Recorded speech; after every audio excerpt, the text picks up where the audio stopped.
साबरमती तट के कपीश्वर, एकधार, सप्तधार और ब्रह्मवल्ली आदि तीर्थों की महिमा का वर्णन। महादेव जी कहते हैं, पार्वती, मनुष्य कंबू तीर्थ में स्नान और पितृ तर्पण करके रोग शोक से रहित देव देवेश्वर भगवान नारायण का पूजन करें, फिर ब्राह्मणों को विधि पूर्वक दान दे।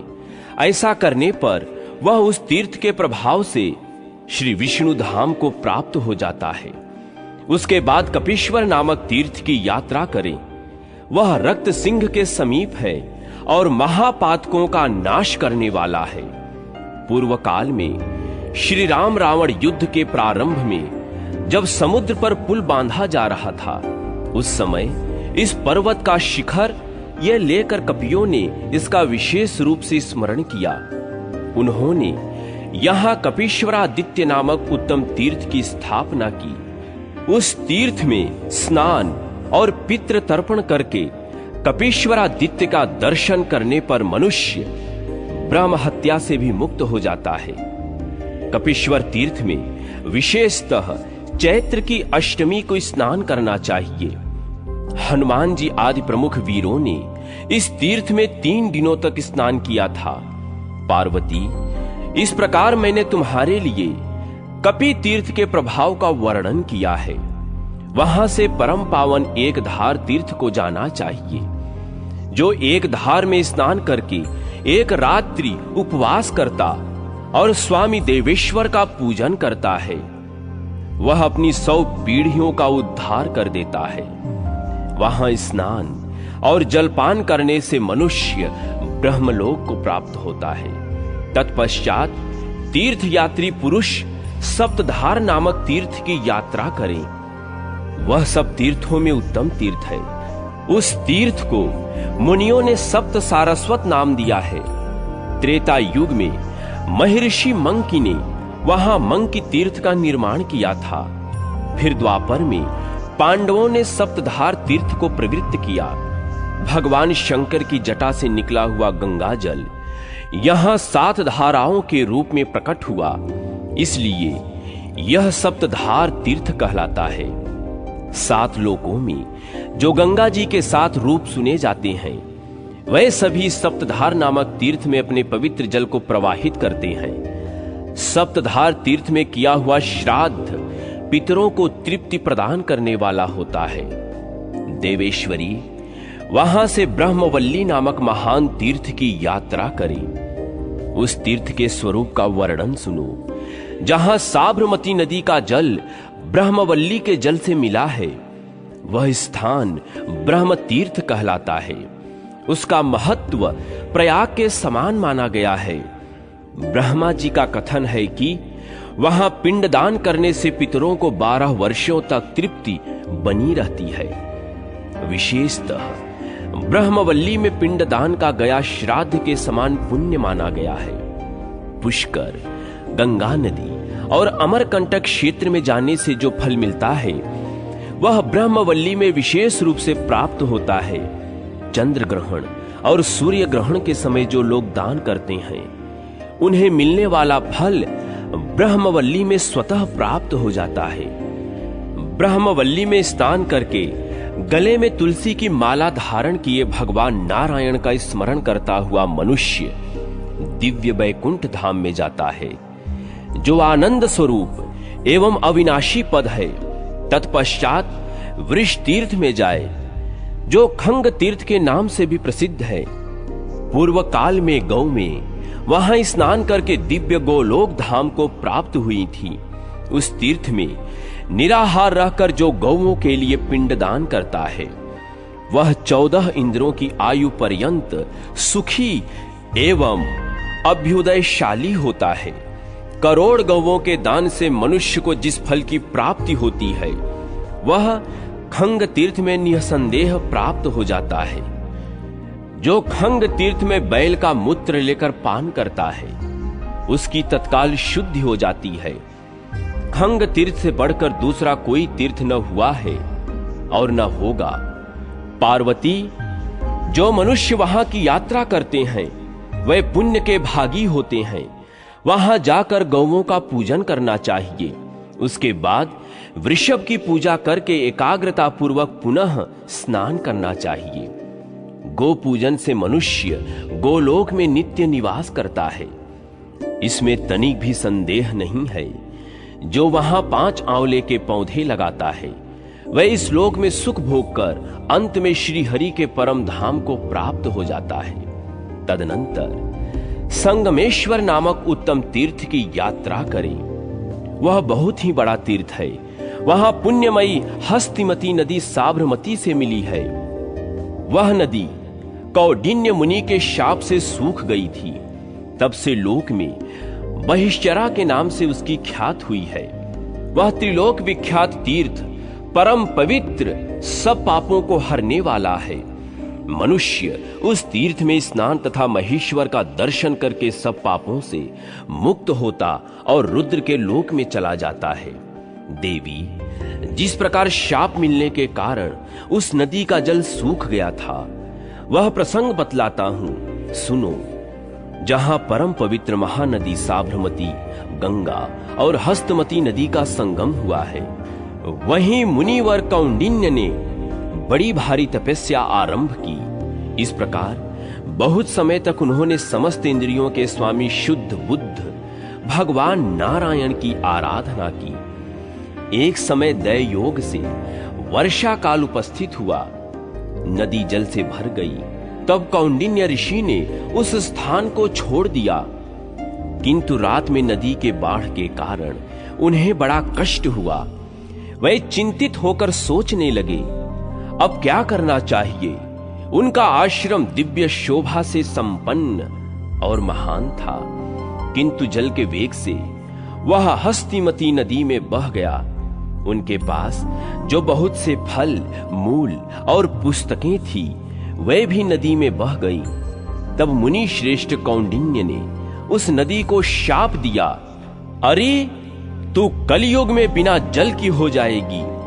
पार्वती इस प्रकार हस्तिमती को शाप देकर विप्रवर कौंडिन्य सनातन विष्णु धाम को चले गए। आज भी वह संगमेश्वर नामक तीर्थ मौजूद है, जिसका दर्शन करके पापी मनुष्य ब्रह्म हत्या आदि पातक से मुक्त हो जाता है। देवेश्वरी, वहां से तीर्थ यात्री मनुष्य रुद्र महालय नामक तीर्थ की यात्रा करें। वह केदार तीर्थ के समान अनुपम है। साक्षात रुद्र ने उसका निर्माण किया है। वहां अवश्य श्राद्ध करना चाहिए, क्योंकि वह पितरों की पूर्ण तृप्ति का कारण होता है। उस तीर्थ में श्राद्ध करने से पितर और पितामह तृप्त हो रुद्र के परम पद को प्राप्त होते हैं। जो रुद्र महालय तीर्थ में कार्तिक एवं वैशाख पूर्णिमा को वृषोत्सर्ग करता है, वह रुद्र के साथ आनंद का भागी होता है। केदार तीर्थ में जलपान करने से भी मनुष्य का पुनर्जन्म नहीं होता। वहां स्नान करने मात्र से वह मोक्ष का भागी हो जाता है।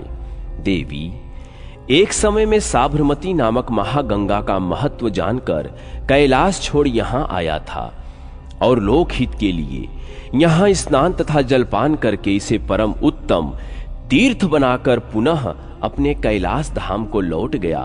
तब से महालय परम पुण्यमय तीर्थ हो गया। संसार में इसकी रुद्र महालय के नाम से ख्यात हुई। देवी, जो कार्तिक और वैशाख की पूर्णिमा को यहाँ की यात्रा करते हैं, उन्हें फिर कभी संसार जनित दुख की प्राप्ति नहीं होती। पार्वती, अब देवताओं के लिए भी दुर्लभ उत्तम तीर्थ का वर्णन सुनो। वह खंग तीर्थ के नाम से विख्यात और समस्त पापों का नाश करने वाला है। खंग तीर्थ में स्नान करके खंगेश्वर शिव का दर्शन करने से मनुष्य कभी दुर्गति में नहीं पड़ता और अंत में स्वर्गलोक को चला जाता है। जो खंगधारेश्वर महादेव का दर्शन करता और कार्तिक की पूर्णिमा को उनकी विशेष रूप से पूजा करता है, उसको ये सर्वेश्वर भगवान विश्वनाथ सदा इस पृथ्वी पर सब प्रकार का सुख देते हैं, क्योंकि ये मनोवांछित फल देने वाले हैं। साबरमती के तट पर चित्रांगवदन नामक एक तीर्थ है। जो गया से भी श्रेष्ठ है।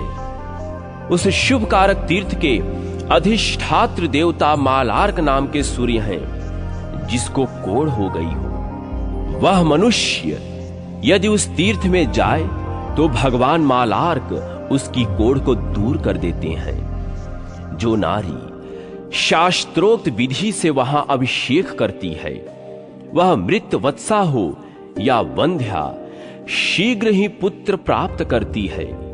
उस तीर्थ में रविवार के दिन यदि स्नान, संध्या, जप, होम, स्वाध्याय और देव पूजन किया जाए तो वे अक्षय हो जाते हैं। देवेश्वरी, वहां जाकर श्री सूर्य का व्रत करना चाहिए। ऐसा करने से मनुष्य इस लोक में सुख भोग कर सूर्य लोक को चला जाता है। जो उस तीर्थ में जाकर विशेष रूप से उपवास करता और इंद्रियों को वश में करके भगवान मालार्क का पूजन करता है, वह निश्चय ही मोक्ष का भागी होता है। इस तीर्थ के बाद दूसरे तीर्थ में जाए जो मालार्क से उत्तर में स्थित है, उसका नाम है चंदनेश्वर तीर्थ। वह उत्तम स्थान सदा चंदन की सुगंध से सुवासित रहता है। वहां स्नान, जलपान और पितृ तर्पण करने से मनुष्य कभी नरक में नहीं पड़ता और रुद्रलोक को प्राप्त होता है। वहां जगत का कल्याण करने वाले विश्व के स्वामी भगवान चंदनेश्वर का दर्शन करके रुद्रलोक की इच्छा रखने वाला पुरुष यथाशक्ति उनका पूजन करे।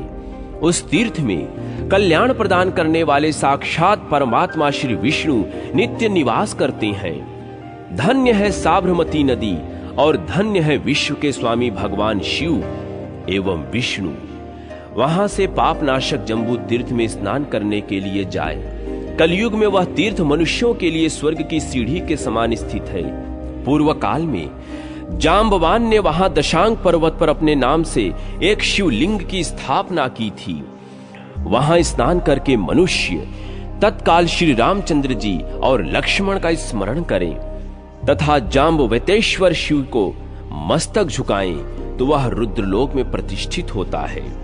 देवी, जहां जहां श्री रामचंद्र जी का स्मरण किया जाता है, वहां वहां संपूर्ण चराचर जगत में भव बंधन से छुटकारा देखा जाता है। मुझे ही श्री राम जानना चाहिए और श्री राम ही रुद्र हैं, यों जानकर कहीं भेद दृष्टि नहीं रखनी चाहिए। जो मन ही मन राम राम राम इस प्रकार जप किया करते हैं, उनके समस्त मनोरथों की प्रत्येक युग में सिद्धि हुआ करती है। देवी, मैं सदा श्री रामचंद्र जी का स्मरण किया करता हूं। श्री रामचंद्र जी का नाम श्रवण करने से कभी भव बंधन की प्राप्ति नहीं होती। पार्वती, मैं काशी में रहकर प्रतिदिन भक्ति पूर्वक कमल नयन श्री रघुनाथ जी का निरंतर स्मरण किया करता हूं। जाम्बवान ने पूर्व काल में परम सुंदर श्री रामचंद्र जी का स्मरण करके जम्बू तीर्थ में जाम्बवत नाम से प्रसिद्ध शिवलिंग को स्थापित किया था। वहां स्नान, देव पूजन तथा भोजन करके मनुष्य शिवलोक को प्राप्त होता है और वहां 14 इंद्रों की आयु पर्यंत निवास करता है। वहां से इंद्रग्राम नामक उत्तम तीर्थ में जाना चाहिए, जहां पूर्व काल में स्नान करके इंद्र घोर पाप से मुक्त हुए थे। श्री पार्वती जी ने पूछा, भगवान, इंद्र को किस कर्म से घोर पाप लगा था और किस प्रकार से वे पाप रहित हुए, उस प्रसंग को विस्तार के साथ सुनाइए। श्री महादेव जी बोले, देवी, पूर्व काल में देवराज इंद्र और असुरों के स्वामी नमुच ने परस्पर यह प्रतिज्ञा की कि हम दोनों एक दूसरे का बिना किसी शस्त्र की सहायता लिए वध करें। परंतु इंद्र ने आकाशवाणी के कथानुसार जल का फेन लेकर उसी से नमुच को मार डाला। तब इंद्र को ब्रह्म हत्या लगी। उन्होंने गुरु के पास जाकर अपने पाप की शांति का उपाय पूछा। फिर बृहस्पति जी की आज्ञा के अनुसार वे साबरमती नदी के तट पर आए और वहां उन्होंने स्नान किया। इससे उनका सारा पाप तत्काल दूर हो गया। शरीर में पूर्ण चंद्रमा के समान उज्जवल कांति छा गई। तब इंद्र ने वहां धवलेश्वर नामक शिव की स्थापना की। वह शिवलिंग इस पृथ्वी पर इंद्र के नाम से प्रसिद्ध हुआ। वहां पूर्णिमा, अमावस्या, संक्रांति और ग्रहण के दिन श्राद्ध करने पर पितरों को 12 वर्षों तक तृप्त बनी रहती है। जो धौलेश्वर के पास जाकर ब्राह्मण भोजन कराता है, उसके एक ब्राह्मण को भोजन कराने पर सहस्त्र ब्राह्मणों को भोजन कराने का फल प्राप्त होता है। वहां अपनी शक्ति के अनुसार सुवर्ण, भूमि और वस्त्र का दान करना चाहिए। ब्राह्मण को श्वेत रंग की दूध देने वाली गौ में दान करने वाला फल अक्षय माना गया है। जो ब्राह्मण यहां आकर रुद्र मंत्र का जप आदि करता है, उसका शुभ कर्म वहां भगवान शंकर जी के प्रसाद से कोटि गुना फल देने वाला होता है। जो मनुष्य उस तीर्थ में आकर उपवास आदि करता है, वह अपनी संपूर्ण कामनाओं को निसंदेह प्राप्त कर लेता है। जो बिल्व पत्र लाकर भगवान धौलेश्वर की पूजा करता है, वह मानव इस पृथ्वी पर धर्म, अर्थ और काम तीनों प्राप्त कर लेता है। विशेषतः सोमवार को जो श्रेष्ठ मनुष्य वहां की यात्रा करते हैं, उनके रोग दोष को भगवान धौलेश्वर शांत कर देते हैं। जो सदा रविवार को उनका विशेष रूप से पूजन करता है, उसकी महिमा का ज्ञान मुझे कभी नहीं हुआ।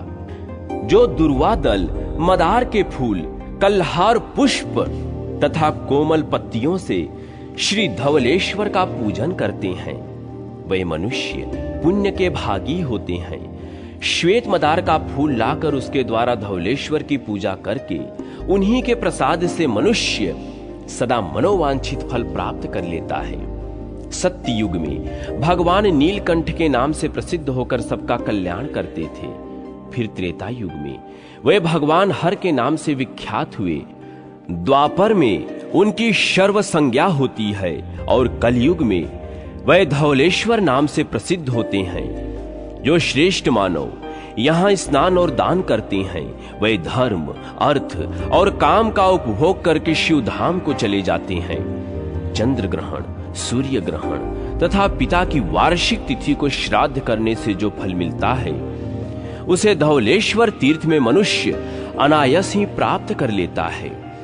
देवी, धौलेश्वर में काल से प्रेरित होकर सदा ही जो प्राणी मृत्यु को प्राप्त होते हैं, वे जब तक सूर्य और चंद्रमा हैं, तब तक शिव धाम में निवास करते हैं। साबरमती तट के बालार्क, दुर्धेश्वर तथा खंगधार आदि तीर्थों की महिमा का वर्णन श्री महादेव जी कहते हैं। साबरमती के तट पर बालार्क नामक श्रेष्ठ तीर्थ है, जो भोग और मोक्ष प्रदान करने वाला है।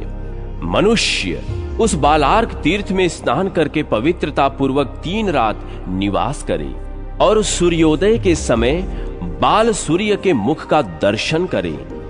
ऐसा करने से वह निश्चय ही सूर्यलोक को प्राप्त होता है। रविवार, संक्रांति, सप्तमी तिथि, विषय योग, अयन के आरंभ दिवस, चंद्र ग्रहण तथा सूर्य ग्रहण के दिन स्नान करके देवताओं, पितरों और पितामहों का तर्पण करें। फिर ब्राह्मणों को गुड़मयी धेनु और गुड़ भात दान करें। तत्पश्चात कनेर और जपा के फूलों से बाल सूर्य का पूजन करना चाहिए। जो मनुष्य ऐसा करते हैं, वह सूर्यलोक में निवास करते हैं।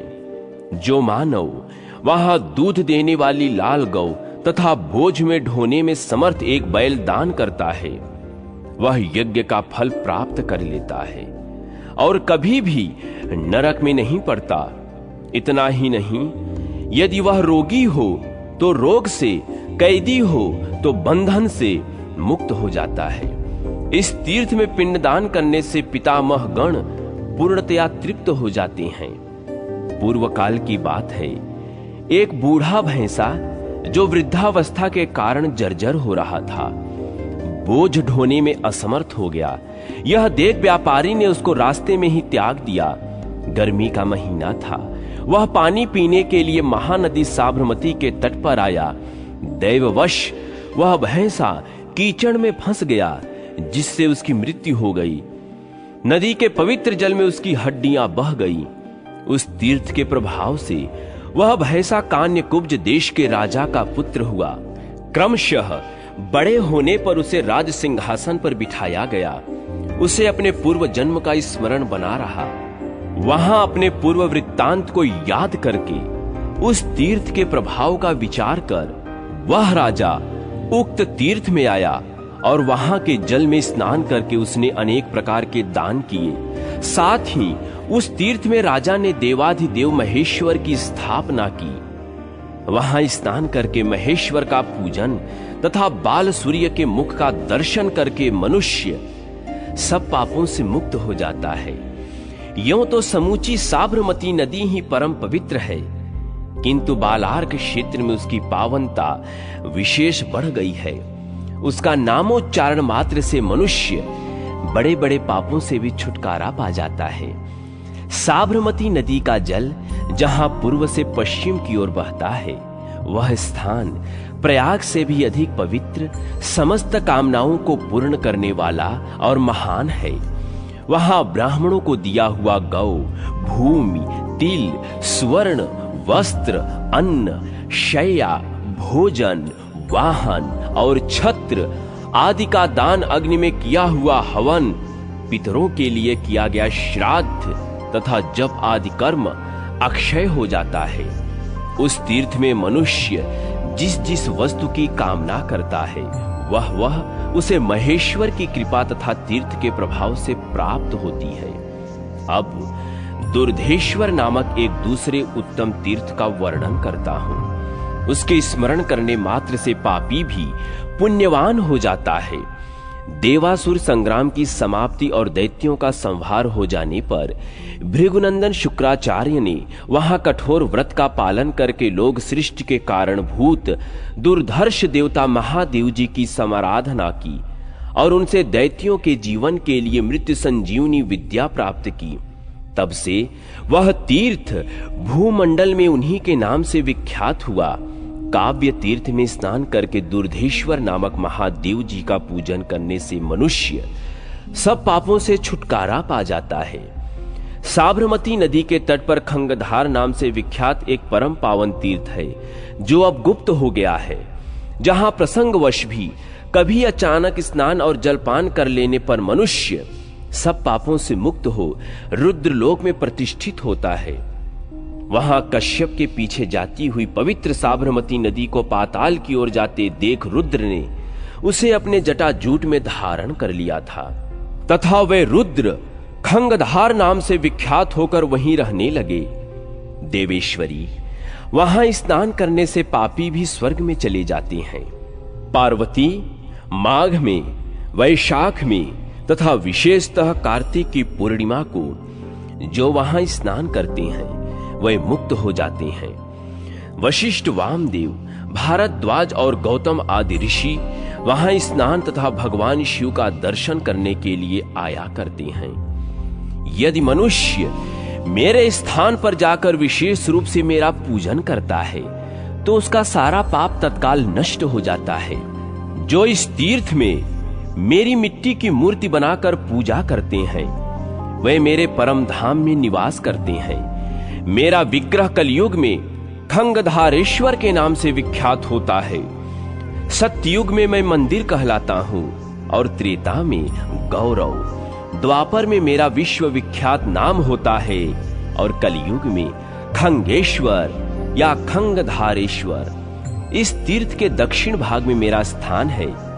यह जानकर जो विद्वान वहीं मेरी मूर्ति बनाता और नित्य उसकी पूजा करता है, उसे मनोवांछित फल की प्राप्ति होती है। वह मानव धर्म, अर्थ, काम और मोक्ष चारों पुरुषार्थों को प्राप्त कर लेता है। देवेश्वरी, जो लोग लोकनाथ महेश्वर को धूप, दीप, नैवेद्य तथा चंदन आदि अर्पण करते हैं, उन्हें कभी दुख नहीं होता। खंगधार तीर्थ में दक्षिण की ओर परम पावन दुग्धेश्वर तीर्थ बताया गया है, जो सब पापों का नाश करने वाला है। उस तीर्थ में स्नान करके दुग्धेश्वर शिव का दर्शन करने पर मनुष्य पाप जनित दुख से तत्काल छुटकारा पा जाता है। साबरमती के सुंदर तट पर जहां परम पुण्यमयी चंद्रभागा नदी आकर मिली है, महर्षि दधीच ने भारी तपस्या की थी। वहां किए हुए स्नान, दान, जप, पूजा और तप आदि समस्त शुभ कर्म दुग्ध तीर्थ के प्रभाव से अक्षय होते हैं। दुग्धेश्वर तीर्थ से पूर्व की ओर एक परम पावन तीर्थ है, जहां साबरमती में चंद्रभागा नदी मिली है। वहां पुण्यदाता चंद्रेश्वर नामक महादेव जी नित्य विराजमान रहते हैं, जो संपूर्ण लोगों को सुख देने वाले परम महान और सर्वत्र व्यापक हैं। वे ही भगवान हर वहां निवास करते हैं। उस तीर्थ में चंद्रमा ने दीर्घ काल तक तप किया था और उन्होंने ही चंद्रेश्वर नामक महादेव जी की स्थापना की थी। वहां स्नान, जलपान और शिव जी की पूजा करने वाले मनुष्य धर्म और अर्थ प्राप्त करते हैं। जो लोग वहां विशेष रूप से वृषोत्सर्ग आदि कर्म करते हैं, वे पहले स्वर्ग भोग कर पीछे शिव धाम को चले जाते हैं। जो दूसरे तट पर जाकर समस्त पापों का नाश करने वाले चंद्रेश्वर नामक शिव की अर्चना करते हैं तथा विशेषतः रुद्र के मंत्रों का जप किया करते हैं, उन्हें शिव का स्वरूप समझना चाहिए। देवी, जो यहाँ सर्वदा स्नान करते हैं, उन मनुष्यों को निसंदेह विष्णु स्वरूप जानना चाहिए। जो तिल पिंड से यहाँ श्राद्ध करते हैं, वे भी उसके प्रभाव से श्री विष्णु धाम को चले जाते हैं। यहाँ विधि पूर्वक स्नान और दान करना चाहिए। स्नान करने पर ब्रह्म हत्या आदि पापों से भी छुटकारा मिल जाता है।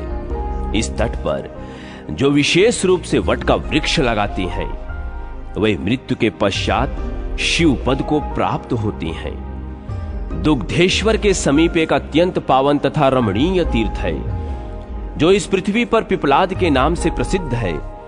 देवेश्वरी, वहां स्नान और जलपान करने से ब्रह्म हत्या का पाप दूर हो जाता है।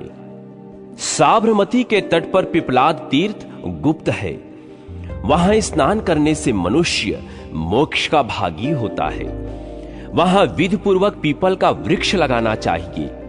ऐसा करने पर मनुष्य कर्म बंधन से मुक्त हो जाता है। पिपलाद तीर्थ से आगे साबरमती के तट पर निम्बार्क नामक उत्तम तीर्थ है, जो व्याधि तथा दुर्गंध का नाश करने वाला है।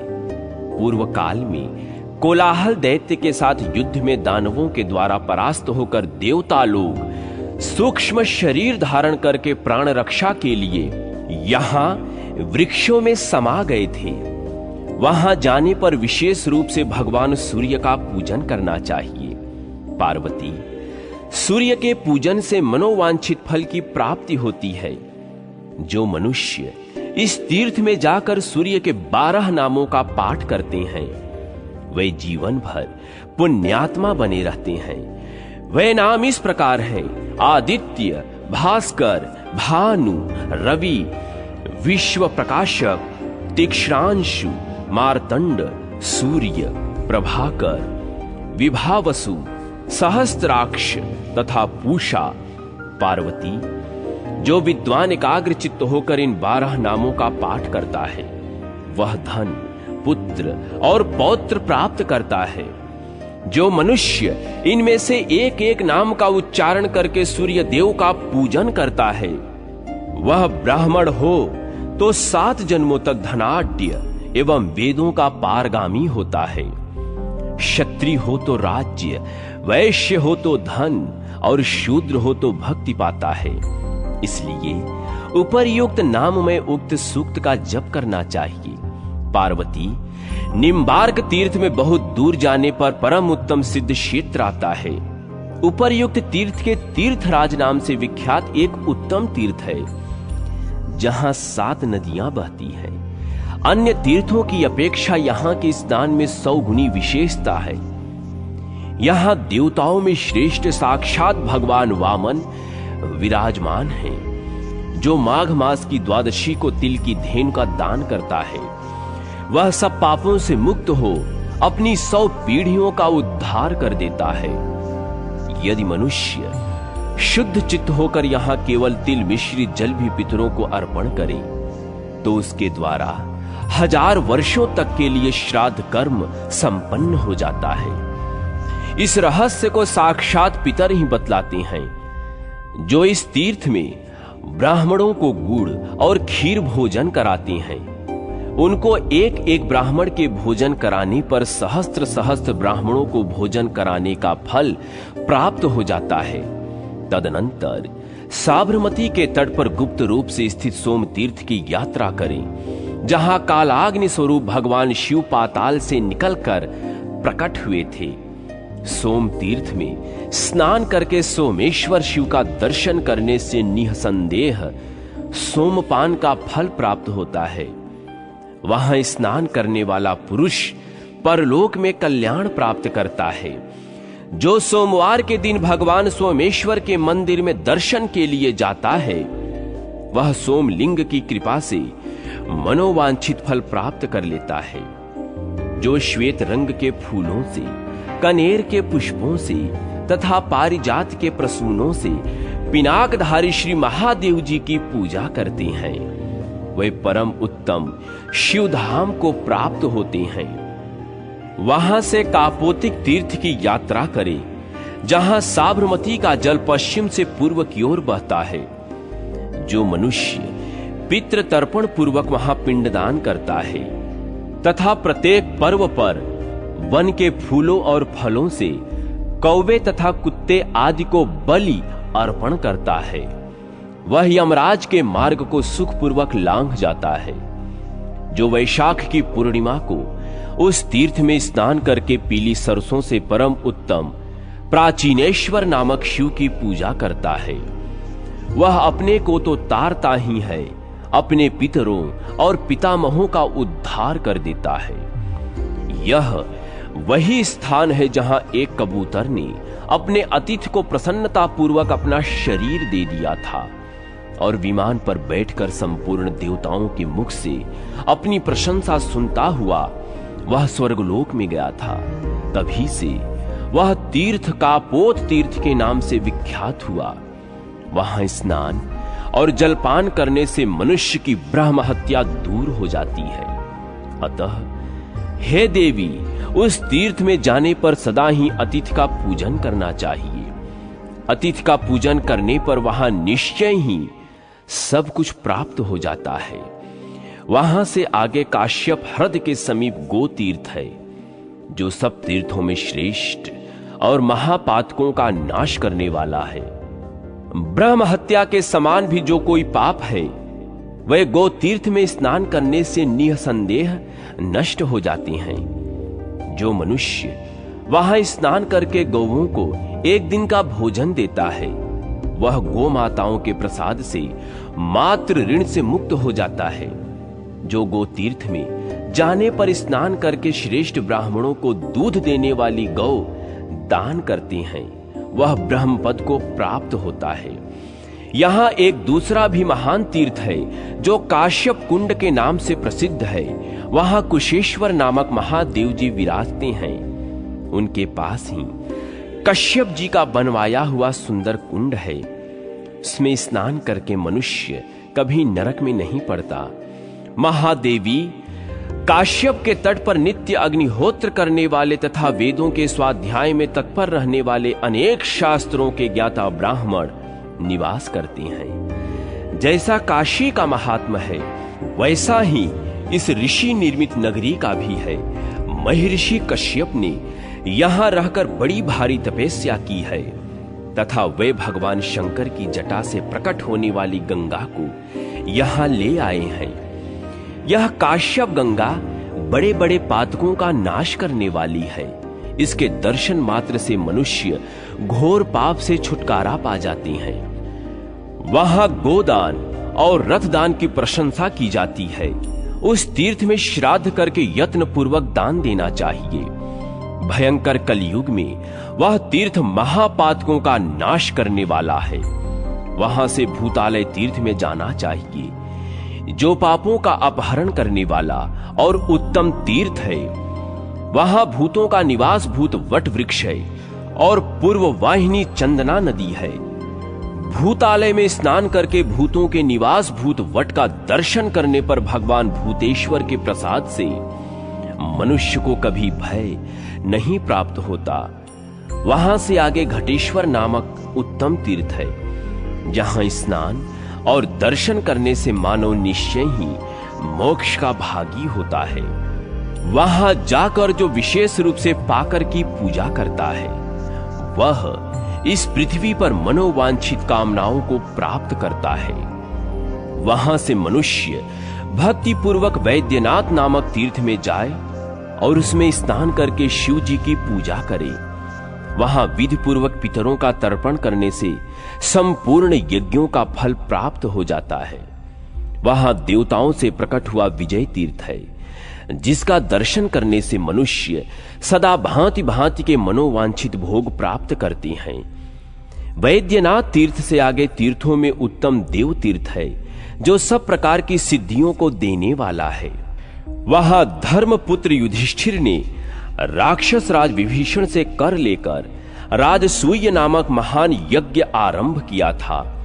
पांडुपुत्र नकुल ने दक्षिण दिशा पर विजय पाने के बाद साबरमती नदी के तट पर बड़ी भक्ति के साथ पांडुरार्या नाम से विख्यात देवी की स्थापना की थी, जो भोग और मोक्ष प्रदान करने वाली है। साबरमती के जल में स्नान करके पांडुरार्या को नमस्कार करने वाला मनुष्य अणिमा आदि 8 सिद्धियों तथा प्रचुर मेधा शक्ति को प्राप्त करता है। यदि मानव शुद्ध भाव से पांडुरार्या को नमस्कार कर ले तो उसके द्वारा 1 वर्ष तक की पूजा संपन्न हो गई, ऐसा जानना चाहिए। देव तीर्थ में पांडुरार्या के समीप जिसकी मृत्यु होती है, वह कैलाश शिखर पर पहुंचकर भगवान चंद्रेश्वर का गण होता है। उस तीर्थ से आगे चंडेश नामक महान उत्तम तीर्थ है, जहां सबको ऐश्वर्य प्रदान करने वाले भगवान चंडेश्वर नित्य निवास करते हैं। उनका दर्शन करने से मनुष्य अनजान में अथवा जानबूझकर किए हुए पाप से छुटकारा पा जाता है। संपूर्ण देवताओं ने मिलकर एक नगर का निर्माण किया, जो भगवान चंडेश्वर के नाम से ही विख्यात है। वहां से आगे गणपति तीर्थ है, जो बहुत ही उत्तम है। वह साबरमती के समीप ही विख्यात है। वहां स्नान करके मनुष्य निसंदेह मुक्त हो जाता है। साबरमती के पावन तट पर लोगों की कल्याण कामना से पृथ्वी के अन्य सभी तीर्थों का परित्याग करके जो भगवान रुद्र में भक्ति रखता हुआ जितेंद्रिय भाव से श्राद्ध करता है, वह शुद्ध चित्त होकर सब यज्ञों का फल पाता है। उस तीर्थ में स्नान करके ब्राह्मण को वृषभ दान करना चाहिए। ऐसा करने वाला पुरुष सब लोगों को लांघकर परम गति को प्राप्त हो जाता है। वारतरघ्नी आदि तीर्थों की महिमा श्री महादेव जी कहते हैं, महादेवी तदनंतर उस तीर्थ में जाना चाहिए जहां परम साध्वी गिरी कन्या वारतरघ्नी के साथ इंद्र का समागम हुआ था। जो मनुष्य अपने मन को संयम में रखते हुए वहां स्नान करते हैं, उन्हें 10 अश्वमेध यज्ञों का फल प्राप्त होता है। जो पुरुष वहां तिल के चूर्ण से पिंड बनाकर श्राद्ध करता है, वह अपने से पहले की 7 और बाद की 7 पीढ़ियों का उद्धार कर देता है। संगम में विधि पूर्वक स्नान करके गणेश जी का भली भांति पूजन करने वाला मनुष्य कभी विघ्न बाधाओं से आक्रांत नहीं होता और लक्ष्मी भी कभी उसका त्याग नहीं करती। पूर्व काल में वृत्रासुर और इंद्र में रोमांचकारी युद्ध हुआ था, जो लगातार 11,000 वर्षों तक चलता रहा। उसमें इंद्र की पराजय हुई और वे वृत्रासुर से पुनः लौटने की शर्त करके युद्ध छोड़कर मेरी शरण में आए।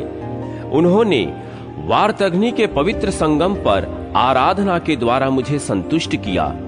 तब मैंने आकाश में प्रकट होकर उन्हें दर्शन दिया। उस समय काश्यपी गंगा के तट पर मेरे शरीर से कुछ भस्म झड़कर गिरा, जिससे एक पवित्र लिंग प्रकट हुआ। उस शिवलिंग की भस्मगात्र नाम से प्रसिद्धि हुई। तब मैंने प्रसन्न होकर महात्मा इंद्र से कहा, देव, तुम जो जो चाहते हो वह सब तुम्हें दूंगा। इस वज्र की सहायता से तुम शीघ्र ही वृत्रासुर का वध कर दोगे।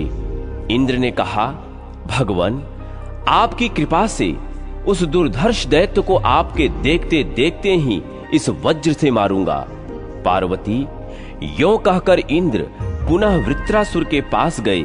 उस समय देवताओं की सेना में दुंदुभी बज उठी।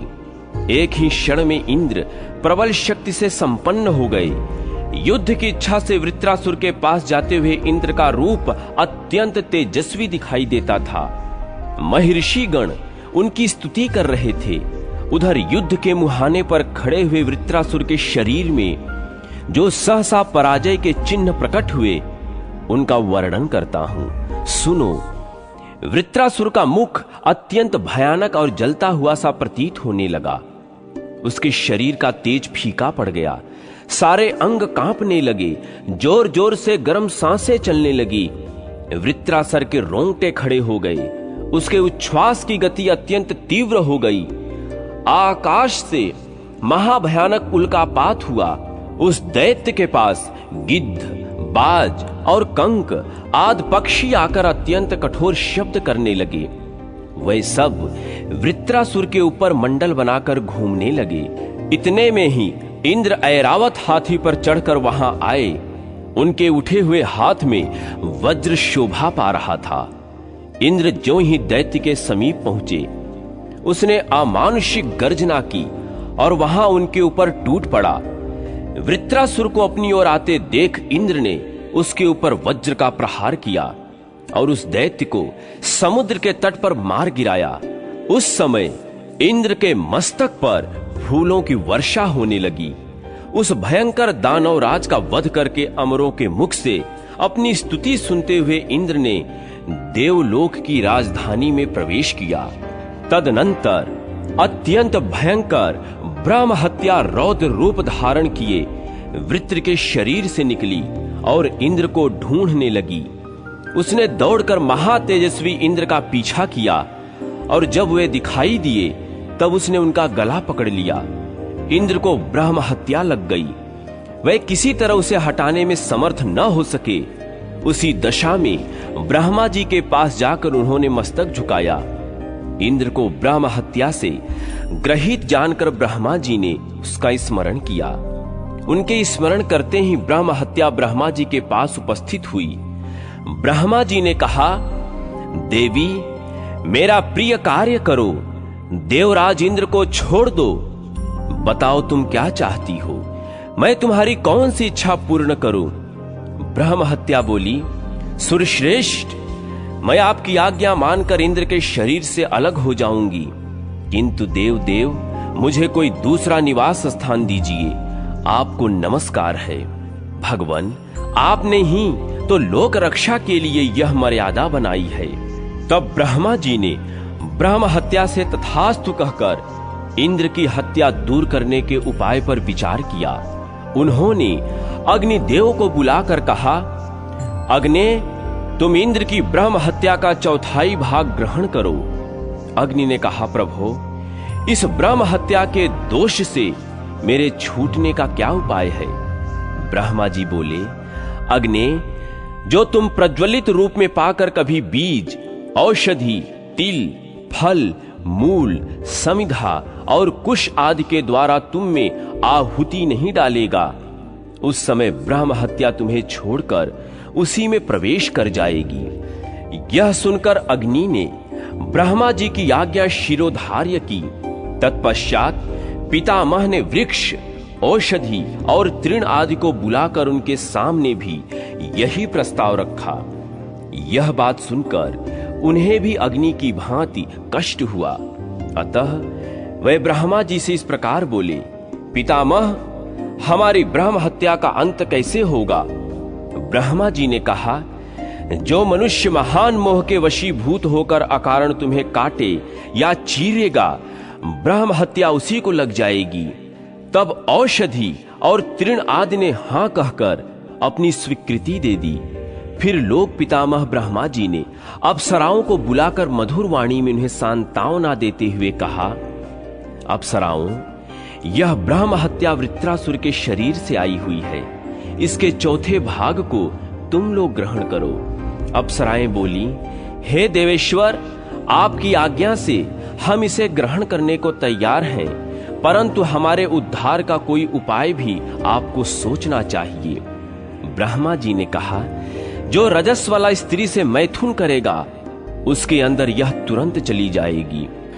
बहुत अच्छा कहकर अप्सराओं ने हार्दिक प्रसन्नता प्रकट की और अपने अपने स्थान पर जाकर वे विहार करने लगी। तदनंतर लोक विधाता ब्रह्मा जी ने जल का स्मरण किया।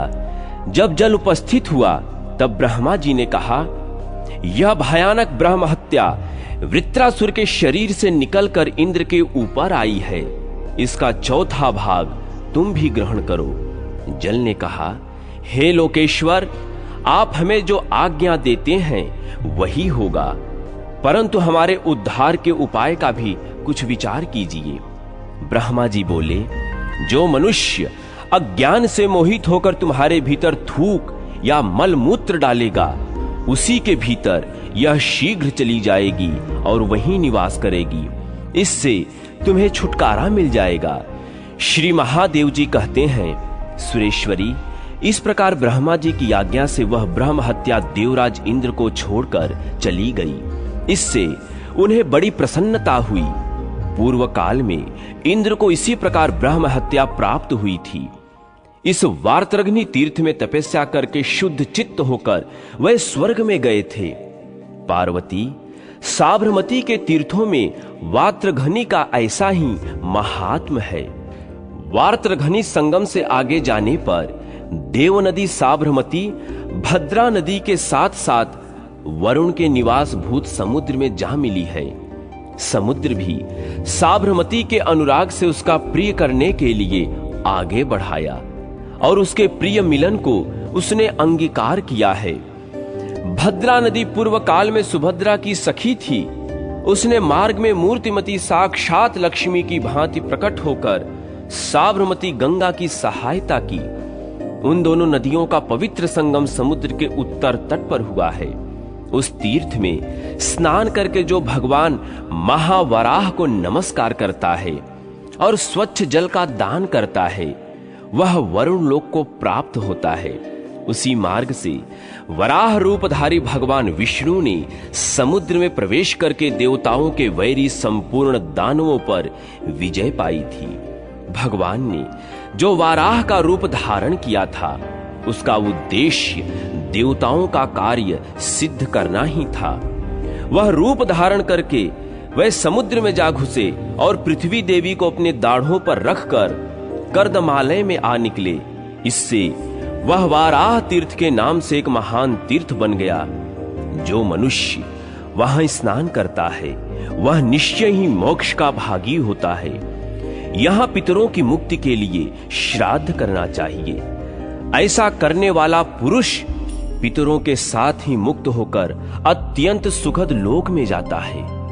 वाराह तीर्थ से आगे संगम नामक तीर्थ है, जहां साबरमती गंगा समुद्र से मिली है। वहां विधि पूर्वक स्नान और दान करना चाहिए। इस तीर्थ में स्नान करने से महापातकी भी मुक्त हो जाते हैं। स्वजनों का हित चाहने वाले पुरुषों को वहां श्राद्ध का अनुष्ठान अवश्य करना चाहिए। वहां श्राद्ध करने से मनुष्य निश्चय ही पितृलोक में निवास करता है। जहां समुद्र से साबरमती गंगा का नित्य संगम हुआ है, उस स्थान पर ब्रह्म हत्यारा भी मुक्त हो जाता है। फिर अन्य पापों से युक्त मनुष्यों के लिए तो कहना ही क्या है। मंद बुद्धि लोग जहां तीर्थ नहीं जानते, वहां मेरे नाम से उत्तम तीर्थ की स्थापना कर लेनी चाहिए। संगम के पास ही आदित्य नामक उत्तम तीर्थ है, जो संपूर्ण विश्व में विख्यात है। उसका दर्शन अवश्य करना चाहिए। वहां स्नान करने से पुष्कर में स्नान करने का फल प्राप्त हो जाता है। मदार और कनेर के फूलों से भगवान सूर्य का पूजन, श्राद्ध तथा दान करना चाहिए। यह आदित्य तीर्थ परम पवित्र और सभी पापों का नाशक है। महापातकी मनुष्यों को भी यह पुण्य प्रदान करने वाला है। उस तीर्थ के बाद नीलकंठ नाम का एक उत्तम तीर्थ है। मुक्ति की इच्छा रखने वाले पुरुष को उसका दर्शन अवश्य करना चाहिए। पार्वती, जो मनुष्य बिल्व पत्र तथा धूप दीप से नीलकंठ का पूजन करता है, उसे मनोवांछित फल की प्राप्ति होती है। जो निर्जन स्थान में रहकर वहां उपवास करते हैं, वह लोग जिस जिस वस्तु की इच्छा करते हैं, उसे वह तीर्थ प्रदान करता है। पार्वती, जहां साबरमती नदी दुर्गा से मिली है तथा जहां उसका समुद्र से संगम हुआ है, वहां स्नान करना चाहिए। जो कलयुग में वहां स्नान करेंगे, वह निश्चय ही निष्पाप हो जाएंगे। दुर्गा संगम पर श्राद्ध करना चाहिए। वहां जाने पर विशेष रूप से ब्राह्मणों को भोजन कराना और विधि पूर्वक गाय भैंस का दान देना उचित है। यह साबरमती नदी पवित्र, पापों का नाश करने वाली और परम धन्य है। इसका दर्शन करके मनुष्य पापों से मुक्त हो जाते हैं। पार्वती, साबरमती नदी को गंगा के समान ही जानना चाहिए। कलयुग में वह विशेष रूप से प्रचुर फल देने वाली है।